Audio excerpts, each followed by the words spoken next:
नमस्कार मंडळी, आज आपण पाहणार आहोत भक्ती, सेवा आणि प्रेमाची एक अद्भुत कथा. भक्त पुंडलिक आणि पंढरपूरच्या विठ्ठलाची. एकेकाळी पुंडलिक नावाचा मुलगा होता. तो आपल्या आईवडिलांशी खूप वाईट वागत असे.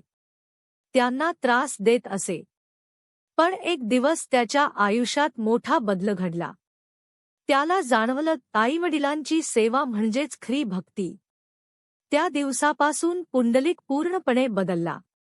तो आपल्या आईवडिलांची मनापासून सेवा करू लागला. त्याची ही सेवा पाहून देवही आनंदित झाले.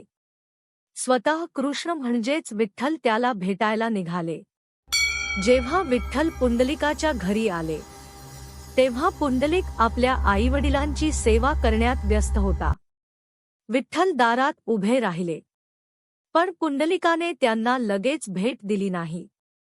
त्याने एक ब्रिक विठ्ठलाकडे फेकली आणि म्हणाला, देवा, कृपया या विटेवर उभे राहा.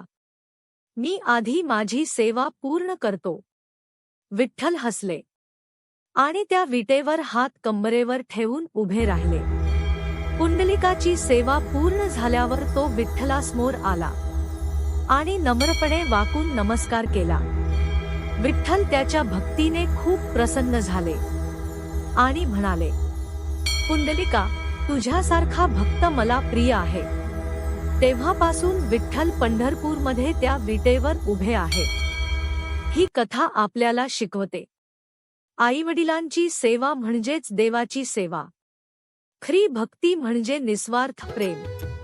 अशीच भक्तिमय कथा पाहण्यासाठी चैनलला सबस्क्राईब करा. जय हरी विठ्ठल.